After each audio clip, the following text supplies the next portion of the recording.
Hello and welcome to the Dusk Till Dawn briefing for 2014. Normally this would be in person at the venue, but this year we've got a new venue. It's a little smaller than the usual one, so we're going to do the briefing online here, and you can ask me any questions in the meantime. We will have a short briefing on the day, but this should give you all the tips you need to get through the race. It's probably worth watching this a couple of times.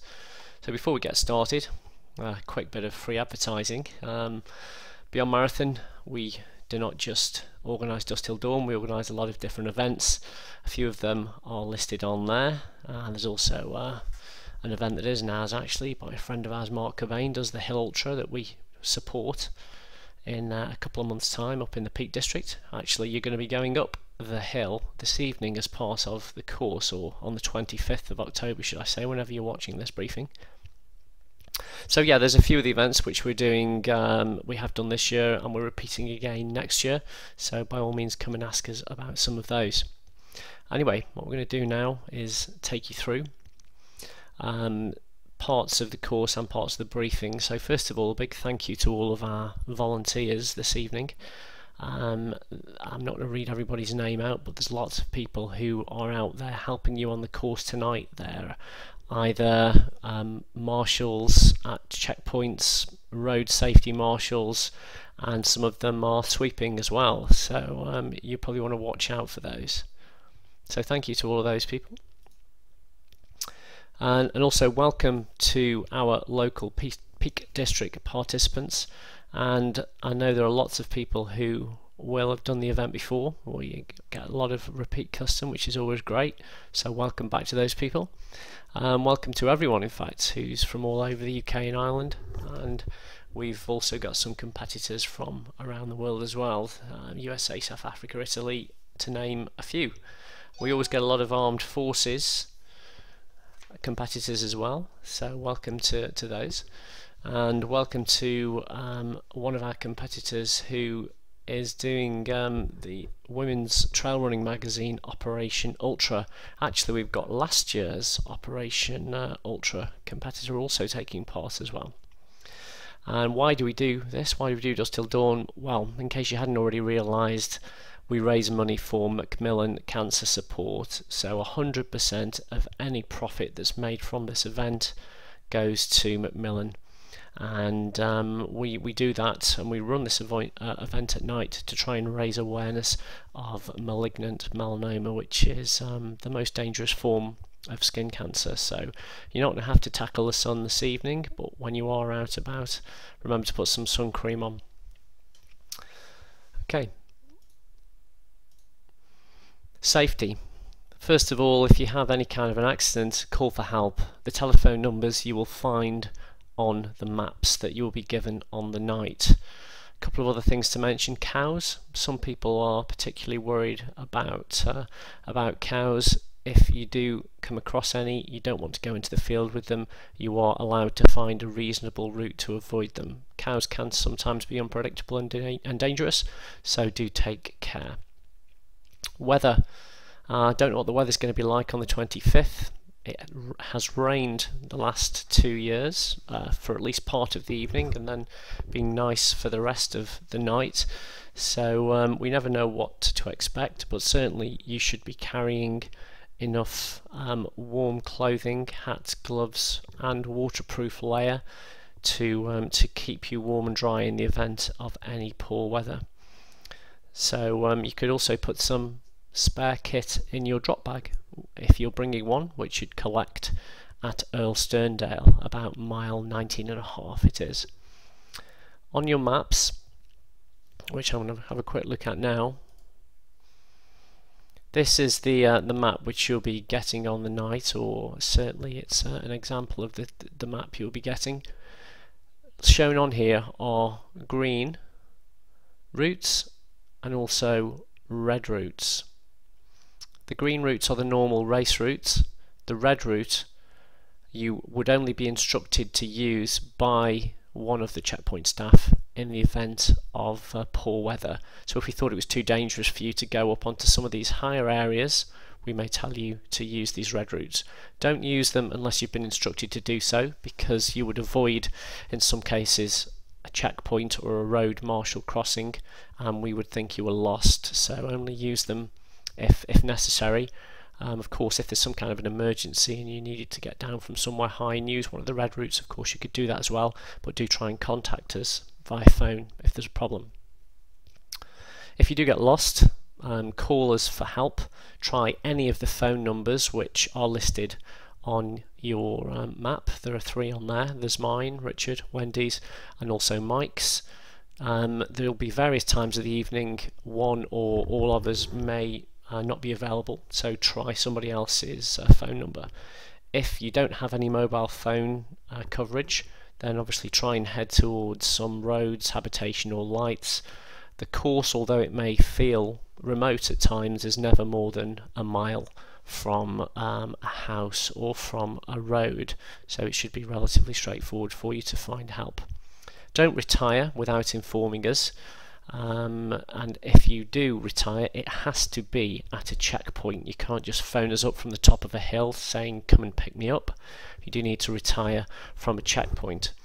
And what we'll do if that happens is we will try and put you somewhere warm and dry, either in a building or in a car, and we will transport you when we are able to. That will probably mean you will have to wait until that checkpoint closes, so you could be there for an hour or more. But unfortunately we've got to give priority for the people who are still out on the course, and as long as you're safe, then we're happy to leave you at a checkpoint until we can transport you back. Road crossings, there are plenty on the course, but this is night. You're not going to encounter a great deal of traffic, but make sure you're wearing your high visibility clothing, which you will be checked on the night for that. Make sure your head torch works. You'd be amazed at the people who turn up on the night assuming their head torch works and then find that it doesn't. So make sure that you've got perhaps 2 head torches, or at least 1 head torch and at least 2 or 3 sets of batteries. If you're using a very bright head torch, then you'll get through 3 sets. If you're using it on maximum, on the highest brightness setting. You'll also have a glow stick, which will give you'll attach that to the back of your pack, so it makes you more visible from behind. Also, in the event that your head torch gets lost, you have a very low level light source to help you as well. Stick to the event route in all cases, don't shortcut. The event route has been specifically chosen in some cases in consultation with landowners to keep you using areas which we've agreed, so don't shortcut. Sometimes what you think is a shortcut on the map invariably isn't one. We've picked the race route in nearly all cases, which is the fastest, because the time limit is quite tight, so don't try and shortcut it, because you'll probably use a route which isn't as fast as the one that we've found, and you could get tied up for a long time. Gates, you're going to go through a lot of gates. Make sure you close them all. The biggest complaint we get from farm owners, landowners, is, or the biggest complaint that they make in general, not specifically to us, is that they want the gates closing behind them. So we write to all of the farms, or we've written to all the farms, and very few of them contact us. Those that do just say make sure you close the gates. So do make sure you do that. Okay, let's go on to the next section. Actually, first of all, let's draw your attention over to the map. We've got a new HQ this year, which is in Hope, which is at the Sports Centre, and we're going to be starting from Hope. So the first mile or so, you're going to run along the main road into Castleton, and then where that road turns sharp left, you run up Holliford Road. The start location for the last 2 years has been right here, so you're going to run past the start location as was, and then make your way up onto the hill. It's quite a fierce climb up onto this section, and then you'll gain the ridge at this point in time and run along the ridge, and at this location, which is the top of Loose Hill, you'll find the first self-clip checkpoint. So use the control card which you will be given on the night, punch it in box number 1, and then continue and descend all that elevation you've just spent the last couple of miles gaining.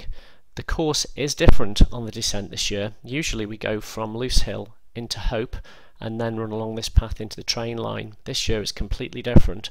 About halfway down the hill you turn right before the farm and not after it, and you head down a wide gravel track to a by Springhouse farm where the path splits into, and now you're taking a right fork which heads past actually last year's HQ, which was at Loose Hill Hall, and then the path bends sharply round to the left, rejoins the main road, and in fact you rejoin your tracks that you ran about 5 miles earlier to make your way back into Castleton.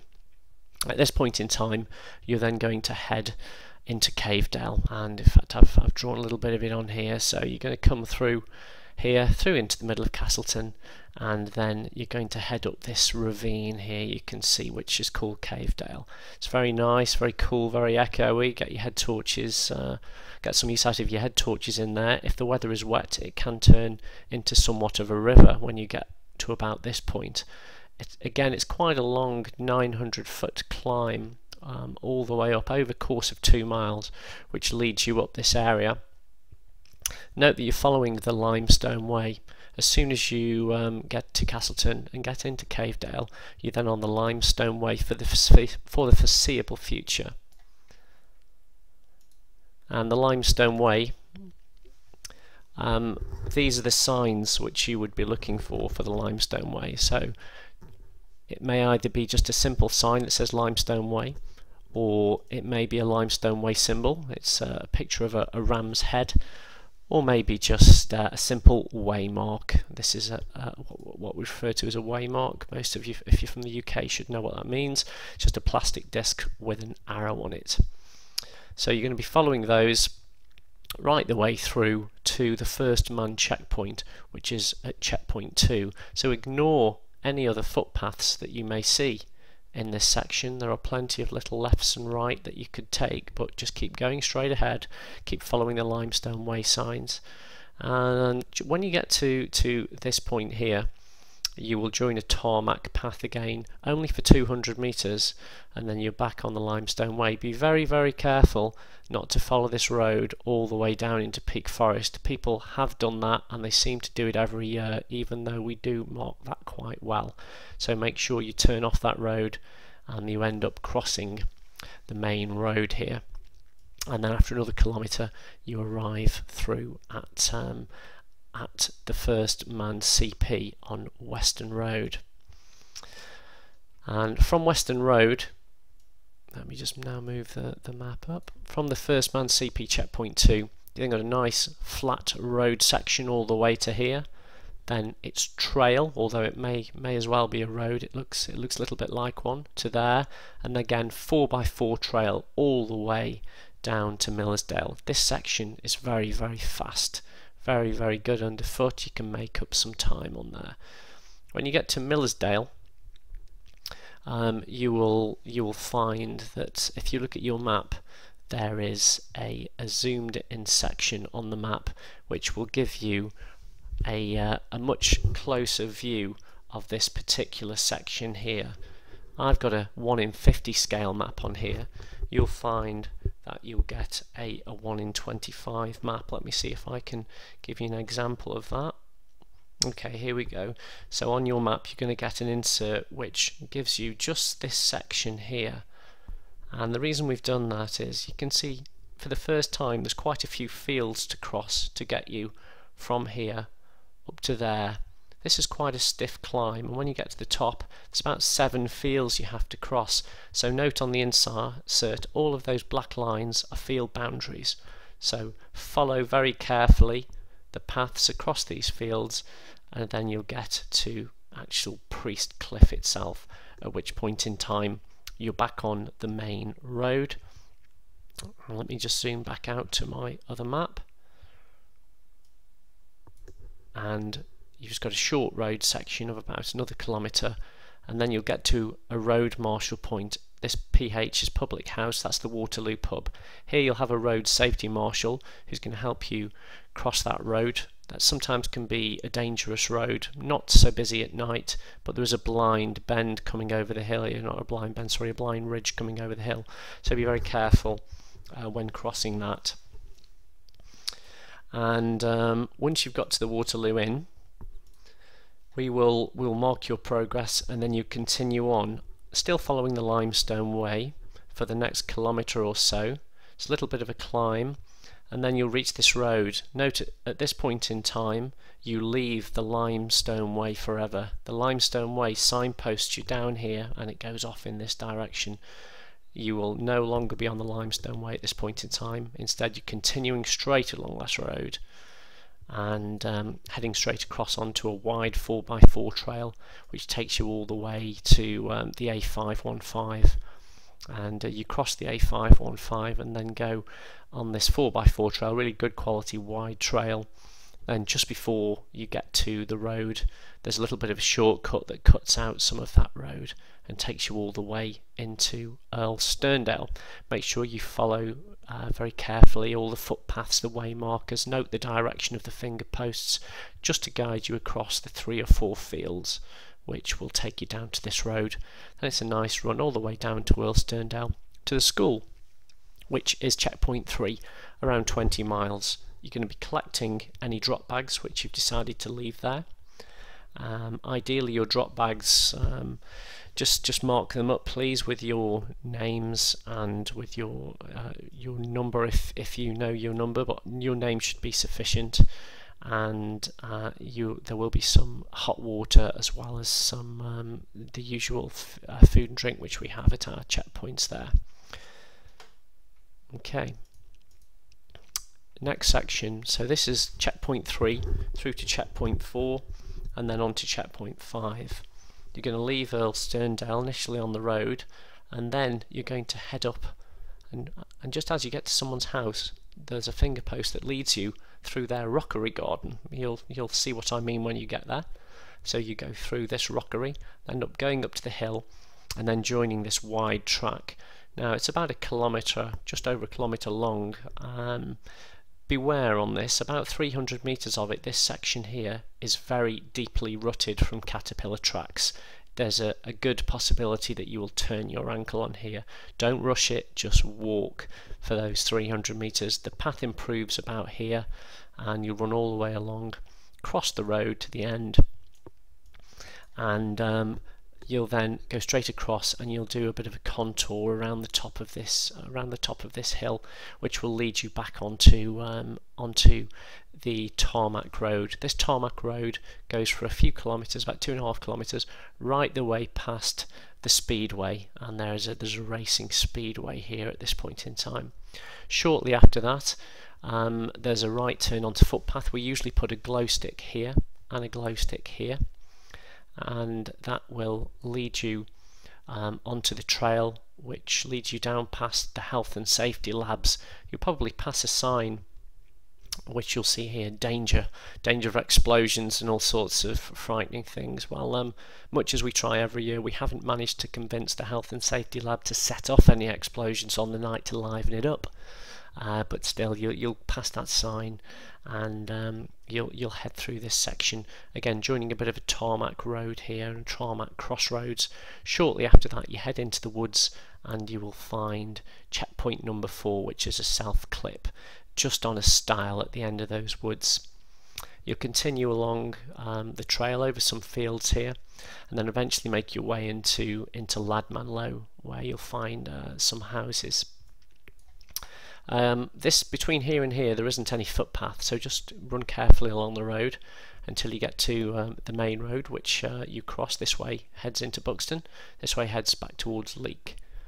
So you're crossing this road very briefly and then heading back onto trail to shortcut around this road here, and then you cross the A54. It's quite a fast and dangerous road crossing, but not at night. There won't be too much traffic. Just beware though, it's quite a low quality trail, again very rutted between this section here. Really from here right the way up is quite a climb, so many of you will probably be walking, I would imagine, between this section here. You then get a descent. The trail improves as it goes down and you eventually end up back on a tarmac road which leads down to an area called Derbyshire Bridge. You turn left on the road and you go head steadily uphill to the Cat and Fiddle pub. Let me just zoom out very briefly just to give you some context of where you are on the map overall. So you've started here, you've gone right the way down, and you're now on the far left hand corner of the map. Okay, let me zoom back into the Cat and Fiddle pub. At the Cat and Fiddle pub, you're going to find that there are hot dogs, hey, and there are vegetarian as well as full-on meat hot dogs. The pub usually stays open, well, it stays open till obviously everyone is in and finished. We will of course have hot drinks and the usual array of food there, as well as some hot dogs. The bar may well still be open, but we can't recommend that you start drinking. We're not sure that drinking under the influence of whilst wearing a pair of running shoes is a crime yet, but certainly we wouldn't really recommend you go necking pints before continuing on the rest of the course. Here you're about mile 27. Once you leave the Cat and Fiddle, which will probably have a roaring fire and be very warm, and you head back out into the cold, for the next mile and a half you are on the hill ultramarathon route. The hill ultramarathon is actually 155 repeats of this section here. Luckily for you, you're only going to do it once. So let me move on to the Cat and Fiddle here. Okay, so you're going to climb to the summit of Shining Tor. Actually, the summit of the Shining Tor is just the other side of the wall. You don't go that far. You'll find a self-clip on a wooden bench just before the wall, and then you turn right before the wall and follow the flagstone path all the way down. It goes down, then up to Cat's Tor, and then continues down to towards this road. Just before this road, you'll find a bit of a finger post, and you follow that down, and then turn left again, continuing along this track. So you can see here you're heading due north for quite a number of kilometres until you get to this area here, where the path runs alongside the road. Some people choose to run on the road, but be very, very careful. If you're not on the path or have switched onto the path at this point, there's a real danger you'll start heading down here. So we strongly advise you sticking to the trail and not running on the road for this section for that reason. And also be very careful. There's a cliff edge here. It's popular with climbers, so do make sure you stay on the trail. Do not venture too far on the left, because there's a 10 or 20 metre drop off there which won't do you any good at all. This next section here, we've arranged for private use of this land from the farm here, which is Black Hillgate Farm. The easiest way to find which is just continue straight on past Windgather Rocks and go straight on into this corner, and then you turn right for only about 100 metres, and then there's another fence corner at this point in time. We will usually tape this quite well, so follow the tape all the way through this section. Leads you back onto the road very, very briefly and down into Taxel. And when you get into Taxel, you turn right just before the church, past the spooky graveyard, and you head down across the river on a footbridge and head up to Taxel. At this point in time, there is another road safety marshal who will log your progress as come down from this particularly high section of the course past Shining Tor. As if I just backtrack, you'll notice that this is one of the areas that there's a red route. So in the event of any difficulty, you would be advised at this point, or we may move the checkpoint down to here if necessary, that we're going to use the red route instead of the green route. We haven't had to do that in the past, but there's always a possibility that we could, so that's why we mark it on the map. Okay, from the next section is from Taxel through to Cracked Edge, which is checkpoint 9. So you head on a nice trail right the way through to this section, and then I'm going to zoom into this bit just to give you a demonstration here.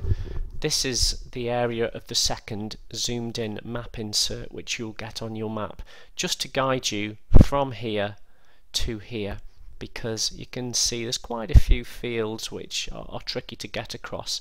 We do usually glow stick and tape this area particularly well to help you nevertheless Do keep an eye on that zoomed in insert so you know which direction you're heading across those fields. Importantly, you'll cross the railway bridge on a stone a bridge at this point in time. You turn right just after it, then very quickly the best thing to do is veer straight for this row of trees which is along here, and then you make your way along this row of trees until you find South Clip number 8. And after South Clip number 8, you'll make your way to the road. Then you've got about 1.5 miles on the road. This road gets steeper and steeper as you get to the top. Then there's a sharp right turn, and you run all the way along past Eccles Pike, the summit of which is just here, but you're not going to the summit, you're running along the road, and you'll find South Clip number 9 at this point in time. And then you'll join a brief bit of trail and then run down the road. There's a couple of pubs at this location. You fork left at that pub, head down into Leaden Knoll, and then let me zoom into this section. You cross the railway, or cross another railway line again, and then make your way through a bit of a park area, back onto Overhill Road. At that point in time, you turn left. This is a real nasty, short, sharp bit of climb until you get to checkpoint 9, Kraken Edge. And you must have made the cut-off time at this particular checkpoint in order to, obviously at all the checkpoints in order to continue. But if you get caught up by the Grim Sweeper after checkpoint 9, you will be shadowed or escorted back. So place all of your focus on getting to CP9. If you do get caught up by the Grim Sweeper before checkpoint 9 and you haven't made the checkpoint cut-offs, you will be retired from the event, and you will be given a lift back to HQ, and you'll get I'm not sure you'll get an early breakfast, but we'll give you some food to keep you going until 6 AM. Okay, after CP9, Kraken Edge checkpoint, you're then going to head along Kraken Edge at this point in time. And again, we usually tape this section quite well. There's some path erosion in this area, so we divert you around that. And then you descend on Kraken Edge, and you eventually make your way right the way up to the road crossing by the Lamin pub. Now, this entire section is usually very foggy, pretty technical underfoot, usually particularly muddy. In some areas around here there are also a few little rabbit holes, so be very, very careful when you run down Kraken Edge. It's quite a fun descent, but it will be dark and it will be foggy. Just a tip, if you've got your torches, it is usually a good idea to have a handheld torch as well. Any of you who have run with a head torch in mist and fog, much like when you're driving, will note that you cannot see very much. It just lights up the fog in front of you. So if you've got a waist mounted torch or you've got a handheld torch, that will certainly help you through any foggy sections. Okay, I'm going to show you a picture of Kraken Edge here. So this route here is this route here, and the bit of a zigzag down is this area here. So you run along here. We will usually put some glow sticks and some tape to guide you on this left hand turn, because this path actually continues straight on. So there's a very sharp left hand turn, you do a zig, zag, and then you go down to the road. So there that is, it's a zig, zag, and then down to the road, and then you make your way up to the Lamin pub, actually right next to the Lamin pub. So you cross the main road. This can be very busy. Again, it shouldn't be at this time of night. You climb over a very high stile and then start making your way up alongside this field, and then let me skip back, you'll pass this rusty old plough. You'll remember this rusty old plough when you see it, and you'll remember this presentation, so just remember that. You'll start heading up past this rusty old plough, and shortly afterwards you will then get to have to contour around this hill. So the path forks to the left and leads you around in a big semicircle, and you get to a path crossroads. Again, we usually mark this particularly well because it's a very easy place to go wrong. Take your sharp left and you head up quite steeply, and you'll find checkpoint or South Clip number 10 at this point in time. on the Pennine Bridleway by Mount Famine. And when you join this, you'll turn right, and from here right the way through along to here is almost exactly 3 miles on a very wide, good quality trail. Do not at any point in time turn left, fork left, turn right. You have to stay on this path for 3 miles. If you were to decide to take this left-hand turn, it would take you up onto Kinder, and you would never be seen again, because it's a world of unpleasantness and nastiness. So do not start heading up any of these other trails. Stay on the great big wide 4x4 trail for 3 miles. You can't go wrong all the way to this point in time, and here you will station another road marshal who will check you've come off that section, and assuming it's safe to do so, the weather's okay, will then put you on the trail to go up over Lord's Seat. Of course, if the weather is poor, then we can ask you to use the red road route all the way down to Castleton. We have used this particular section a couple of years ago when the weather got rough, and we decided not to send anybody up over here, which is just because it's particularly can get pretty windy up there, and if it's been raining then it could get cold. So hopefully the weather will be beautiful on the 25th of October and we don't have to worry about it, but those red routes are there for a reason. So that final road marshal will send you up and over the top of Rush Up Edge. One area to be very careful of is not to take the left hand turn down here, so at any path fork you're going to keep to the right hand side and continue up to the top of Lord's Seat, and then down. Just as you descend, just before the road, there is a bit of a right fork. It's if you do see that, it's easier to take that. You'll find it just after a barbed wire fence finishes. So take that right fork, head down to the road, and then do this final climb up to the top of Mam Tor. Stay on the flagstone path at all times. There is a cliff edge here, so do not wander off the flagstone path, and then it's flagstones all the way down off the top of Mam Tor until you get to the final south clip, number 11 at Hollins Cross. And it's a nice ridge run, but the reason we put a checkpoint there is to remind you to leave the ridge and descend from Hollins Cross back down to where you joined the road all those miles earlier on. You're then going to retrace your steps on Holliford Road all the way back into Castleton, turn left and run all the way back along the road and into Hope to the finish, where hopefully you have beaten the Grim Sweeper all the way back. When you do get back, it's very important that if it has been raining, or even if it hasn't, you need to add more layers, perhaps change some clothes if you're in wet clothes. We don't want you to get cold at the end, so although you feel pretty warm when you finish, it doesn't take long for your body temperature to drop, so please change into some more layers when you get back. Okay, route markers, as I've mentioned as I've been going through this presentation, there are glow sticks. Head towards those little green lights. Reflective tape, pretty much any reflective tape that you see out there tonight we have put up. It may be blue and silver, little checkered shape. It may just be plain silver tape. There may be some yellow tape as well, but you can pretty much guarantee all reflective tape will be ours. There may be the odd bit of red and white tape as well. There may also be some non-reflective red and white barrier tape that you typically see on events too. In some areas there is a lot of course marking. In some areas there's virtually none, because the route is straight on for a couple of kilometres, for example.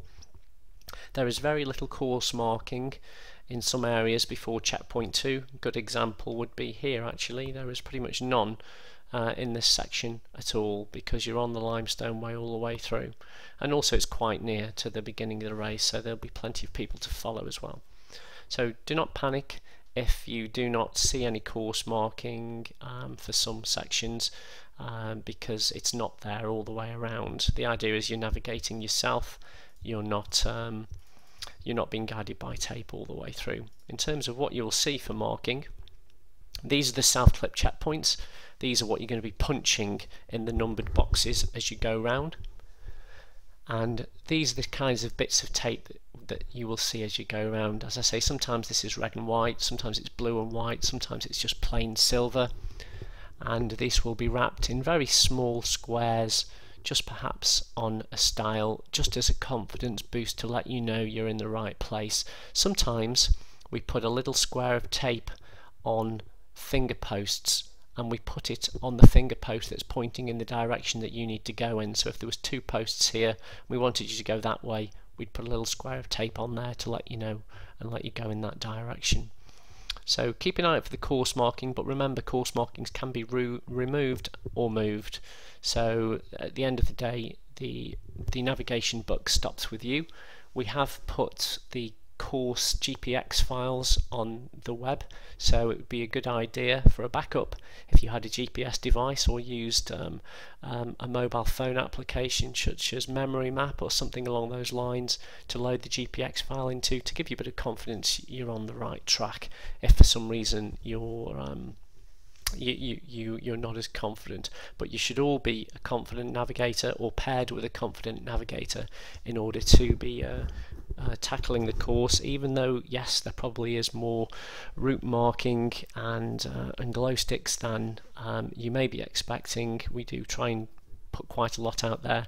Nevertheless, you would still be able to navigate, expected to be able to navigate to be able to get around this course. So tips: if you're just looking to finish, walk up the hills and jog the rest. Don't try running up the hill. Certainly don't try running up the first hill. If you're just planning on just a finish, because there's a lot of elevation on this course, nearly 9,000 feet. So that 9,000 feet doesn't come from nowhere. You know, there is a lot of hills to climb. So taking it easy in the first section and the first half of the race is usually advised. When I still used to be able to run, I used to try and negative split all my events. So running the first half slow, and hell, if you've got plenty in the tank in the last 20 miles, then use it up at that point in time. Don't flog yourself to death in the first sections by running up all the uphills, because you'll find it pretty tough. There's likely to be some patchy hill fog, certainly around the Cat and Fiddle, and perhaps from mile 40 onwards, but it's patchy, and usually when you come down off the higher points it's gone again.